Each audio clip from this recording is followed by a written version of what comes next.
శ్రీ సఖీ పాఠశాల ఛానల్కి స్వాగతం సుస్వాగతం. నేను మీ స్నేహ. ఈరోజు టాపిక్ టేస్టింగ్ సాల్ట్. ఉప్పు కప్పు రంబు ఒక్క పోలిక నుండు అనే పద్యం మనం వింటూ ఉంటాం కదండి. అలాగే మార్కెట్లో రకరకాల ఉప్పులు అవైలబుల్గా దొరుకుతున్నాయండి. దానిలో ఈ టేస్టింగ్ సాల్ట్ ఒకటి. ఇది మనం నిత్యం వాడే ఫాస్ట్ ఫుడ్స్లో టేస్ట్ కోసం టేస్టింగ్ సాల్ట్ని ఎక్కువగా వాడతారండి.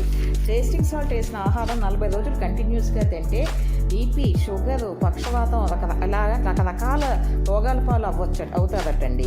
చైనా నుండి దీని దిగుమతి అవుతుందట. చైనా ఒక ప్రత్యేక పథకం కింద భారతదేశం యొక్క యువతని రోగాల పాలు చేయడానికి ఒక ప్రయోగంగా దీన్ని భావించబడుతుంది. ద్రాక్ష తోటల వినియోగానికి కొరకు, ఎరువుల కొరకు ఇది మన దేశానికి దిగుమతి అవుతుందటండి.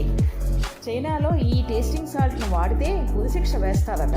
భారతదేశంలో ఇంకా ఇది వెలుగులోనికి రాలేదు.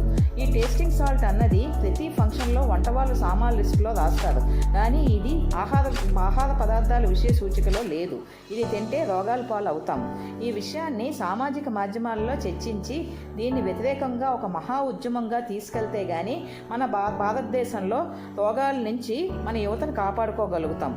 కొన్ని సామాజిక సంస్థలు ఢిల్లీలో చర్చిస్తున్నాయి, హెచ్చరిస్తున్నాయి, ఉద్యమిస్తున్నాయి. టేస్టింగ్ సాల్ట్ మన నాలుక యొక్క రుచి కోల్పోయినట్టు చేస్తాదటండి.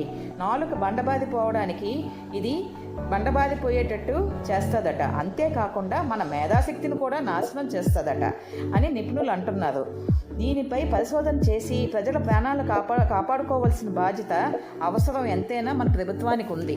ఇవి ఎన్నో మిస్ కాకుండా ఉండాలంటే please like, share and subscribe and పక్కనున్న బెల్ ఐకాన్ని నొక్కి ఆన్ లో పెట్టుకోండి.